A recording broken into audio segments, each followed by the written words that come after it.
आज 1150 है सिलेंडर, लोगों के खाते 50 रुपये सब्सिडी जाती है। अब बताइए कि कमाई किसकी ज़्यादा हो रही है, मोदी की हो रही है या आम जनता की हो रही है? बताइए। और दूसरी बात, मणिपुर हिंसा हो जाती है, इतना जघन्य अपराध है। तो बीएड को देखा जाए तो वो इंटर कॉलेज के टीचर बनने के लिए उनको श्रेणी में रखा जा रहा है। कहीं ना कहीं वो गलत सोच रखे हैं। अगर प्राइमरी टीचर डीएलएड, हाँ कहीं ना कहीं देखिए हमेशा संशोधन, कुछ ना कुछ संशोधन होता है। जैसे कि अभी मतलब किसी को दुविधा में रखना वो गलत बात है ना। आप सीधे कर दीजिए कि आप इसके योग्य नहीं है, आप मत करिए। लड़के क्या करेंगे कि उसमें आपके वैकेंसी नहीं डालेंगे, सीटेट क्या करवाने की जरूरत है? क्यों उसको पैसा लगाए वो लड़का तैयारी करे? क्यों करे भाई? वो जाके कोई अपना क्षेत्र देखे ना। अगर गरीब 50,000 का लोन लेता है तो उसको 60,000 70,000 देना पड़ता है। अगर नहीं देता है उसके घर पे जाके धमकियाँ मिलती हैं। अब बिजनेसमैन वही हमारा पैसा लेकर ये ऐसी करता है, बियर बार में जाता है, हर चीज़ में जाता है, हमारा ही पैसा लेकर और भाग जाता है तो उसके पीछे कोई सीबीआई पड़ता ही नहीं है, क्योंकि यह गरीबों को शोषण करने वाली सरकार। सुप्रीम कोर्ट का भी फैसला आया है कि जो बीएड वाले जो हैं बच्चे, वो प्राइमरी नौकरी से जो है, जो प्राइमरी पाठशाला में जो पढ़ाए जाते हैं उस शिक्षक से वो बाहर हो गए हैं। क्या कहेंगे? अब देखिए इसमें सबसे इतनी मतलब जो स्टूडेंट हैं उनको एक द्वंद्व में रखना बहुत बेकार है। सरकार की सबसे बड़ी हाथ होता है, क्योंकि सीधे बता दीजिए कि आप रहेंगे या ना रहेंगे। इसमें ये रहते कि लड़का उस क्षेत्र से वो तैयारी दूसरे क्षेत्र में करता कम से कम। अब इसमें रखकर फिर अचानक बाहर कर देना ये सही नहीं है, उचित नहीं है एकदम। बीएड वाले बेचारे परेशान हैं, कहीं ना कहीं ये विरोध करेंगे। क्या लगता है आपका?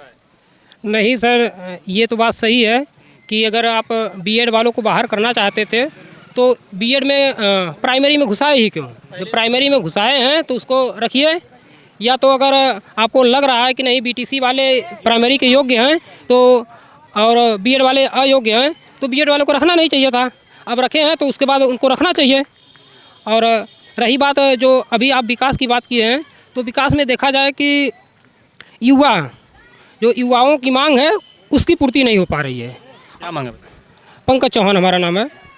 क्या मांग है आपकी? सर हम चाहते हैं कि युवाओं का विकास हो, अधिक से अधिक रोजगार मिले इस सरकार में। और अगर ऐसा नहीं है तो विपक्ष वाले अपना मजबूती के साथ लड़े और सत्ता परिवर्तन हो। क्या लगता है 2024 में क्या होगा? सत्ता परिवर्तन होगा? सर हम चाहेंगे कि बदलाव हो। बदलाव चाहते हैं। हाँ सर, बदलाव होगा 2024। क्या लगता है आप? सर उम्मीद की जा सकती है। उम्मीद है और होगा भी। जी जी जी जी। क्या लगता है भैया, आप बताइए 2024 में क्या? 2024 में तो अभी कहा नहीं जा सकता, परिवर्तन नहीं हो पाएगा। और लोग की अगर एक गढ़ और एकत्रित हो जाए और गठबंधन भी, तभी अभी लग रहा है असंभव है कहीं ना कहीं।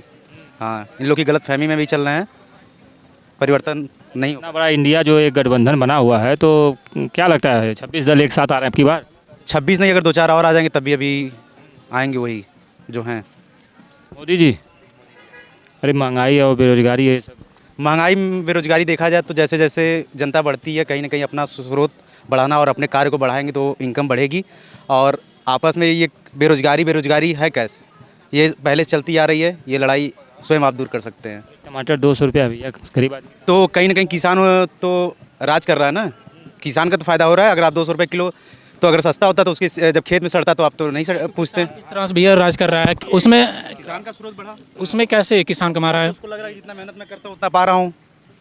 तब उसमें क्या, जहाँ पे महंगाई बढ़ने का क्या कारण है? बयान आया शिक्षा मंत्री का, जैसे देखा जाए टीचर को लेकर के शिक्षा मंत्री कहे कि नहीं शिक्षक और बच्चों का अनुपात बराबर है। और यानी सामने वैकेंसी नहीं दिख रही है। 5 साल लगभग होने वाले हैं, 4 साल लगभग पूरे हो गए, 5वां साल लगभग होने वाला है, लेकिन वैकेंसी का कोई पता नहीं। और शिक्षा मंत्री इस तरीके के बयानबाजी कर रहे हैं तो आने वाली है। अभी ये शिक्षा में सबसे बात ये है कि रही बात बीएड वालों की, जो इस तरह से परिवर्तन किया गया इनके ऊपर, और क्या कारण है कि सरकारी स्कूलों में प्राइवेटेशन ज़्यादा हो रहा है, बच्चे बहुत ज़्यादा माइग्रेट कर रहे हैं उधर से। और क्या कारण है, उनको सरकार को देखना चाहिए, शिक्षा मंत्री को वहाँ पे नज़र रखें कि क्या कोई कमी तो है यहाँ पर। हाँ बताइए आप।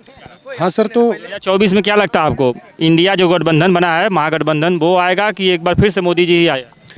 इंडिया गठबंधन जो बना है वो आ सकता है, मगर एकजुट रहें तब, नहीं तो नामुमकिन है। एकजुट तो हो ही गए। हाँ, लास्ट तक नहीं हो पाते लोग। हाँ, पहली बात तो ये सुन लीजिए, जो प्रधानमंत्री जी कहते हैं लोगों को रोजगार देंगे, बेरोजगारी कम करेंगे, तो ऐसा बिल्कुल नहीं है। वो अपना रोजगार बढ़ा रहे हैं। हर एक गांव से अंडरग्राउंड बिजली करके उसका पैसा किसके पास जाएगा? मोदी के पास जाएगा कि नहीं? फिर उसके बाद पानी सप्लाई जो दे रहे हैं अंदर से, उसका पैसा मोदी के पास। फिर उसके बाद बता रहे हैं फिर उसके बाद क्या गैस पाइपलाइन जो आती थी, जो गैस सबके घर जाती है, उसका भी पैसा किसके पास जाएगा? मोदी के पास। तो इसमें बताइए बेरोजगारी किसकी दूर हो रही है, हमारी या उनकी? है ना। और सुन लीजिए, 450 रुपये गैस सिलेंडर था तो कहते थे महंगा है महंगा है, लोग यही लोग सिलेंडर लेकर दौड़ते थे।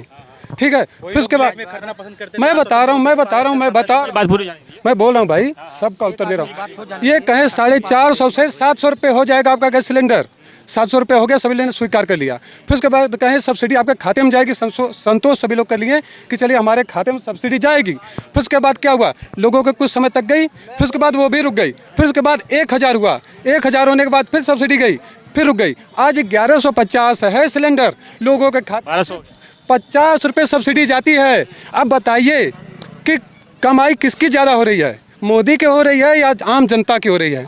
बताइए। और दूसरी बात, मणिपुर हिंसा हो जाती है, इतना जघन्य अपराध है, सरकार एकदम सोई रहती है। बिल्कुल सही। उनके सरकार के छोटे बड़े मंत्री लोग बोलते हैं, मगर वो आते ही नहीं संसद भवन में, नया सत्र चालू हो जाता है, पुराना सत्र चालू हो जाता है। क्यों भाई, क्यों पीछे हैं, किस लिए आप पीछे हैं? आपको आना चाहिए ना, आप प्रधानपति हैं ना इस देश के, तो आपको आना चाहिए। आपके सभी लोग उत्तर खोज रहे हैं और आपके किसी नेता मंत्री का उत्तर नहीं खोज रहे हैं, आपको आना चाहिए ना। तो फिर ये देखिए कितना मणिपुर में हिंसा, क्या बोले ये लोग और या क्या किए ये लोग। दम खम से लगेंगे तो मोदी तो कुछ भी नहीं है, उससे बड़े बड़े प्रधानमंत्री को लोग हरा सकते हैं। क्या लगता है भैया, बताइए। देखिए अभी एकजुट हो रहे हैं लोग कहीं डर और भय फैलाने के लिए, और आते बूथ पे जाते जाते इनका मन परिवर्तन हो जाएगा और दिल की इच्छा बदल जाएगी, और वहीं फिर अपना वोट जहां मत दिए थे पिछली बार वहीं जाके फिर दबाएंगे। और कह रहे थे कुछ लोग का बीएड का, तो बीएड को देखा जाए तो वो इंटर कॉलेज की टीचर बनने के लिए उनको श्रेणी में रखा जा रहा है। कहीं ना कहीं वो गलत सोच रखे हैं। अगर प्राइमरी टीचर डीएलएड, हाँ कहीं ना कहीं देखिए हमेशा संशोधन में कुछ ना कुछ संशोधन होता है। जब आपको परिवर्तन भी चाहिए, विकास भी चाहिए, आप पे ऊपर जैसे इसकी जो गलतफहमियां जो बता रहे हैं कि इसकी जो है हो नहीं पा रहा है, तो हाँ बताइए। जैसे कि अभी मतलब किसी को दुविधा में रखना वो गलत बात है ना। आप सीधे कर दीजिए कि आप इसके योग्य नहीं है, आप मत करिए। लड़के क्या करेंगे कि उसमें आपके वैकेंसी नहीं डालेंगे, सीटेट क्या करवाने की जरूरत है? क्यों उसको पैसा लगाए, वो लड़का तैयारी करे, क्यों करे भाई? वो जाके कोई अपना क्षेत्र देखे ना। क्या करे भैया, आपकी क्या राय है 2024 में, क्या लगता है? इस बार बदलाव आएगा। कौन आ रहा है बताइए? महागठबंधन। मोदी जी क्यों नहीं? मोदी जी के काम अच्छा नहीं है इस वादे पर। किए थे, आगे जी। हाँ, वो वादे किए थे, वादे पूरा किए होते तो आते।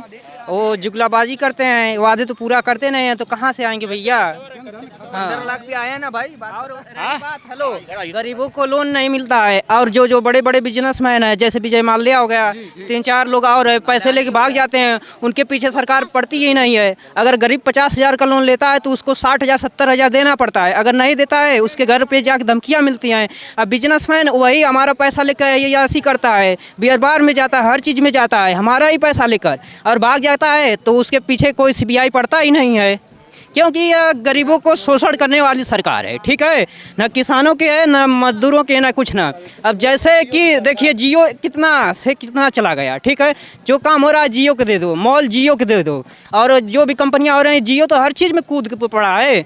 और बाकी लोगों को रोजगार, जहाँ 100 लड़कों का काम है वहाँ पे 10 ही लड़के काम कर रहे हैं। यहाँ पे कोई भी कंपनी हो, अडानी की कंपनी जो भी गैस का कंस्ट्रक्शन चल रहा है, उसमें करोड़ों का घोटाला किया है, क्योंकि मेरा भी पैसा गया है, आपका पैसा, सबका पैसा उसमें है। यहाँ 1000 मजदूरों का काम है, वहाँ 100 मजदूर काम कर रहे हैं, दिनों रात मेहनत कर रहे हैं। क्योंकि रोजगार इसी तरह रहेगा, तब प्राइवेट कंपनियाँ होंगी तो सब लड़के इसी तरह। क्या कहेंगे भैया, आप क्या राय है? भाई मैं क्या बताऊं।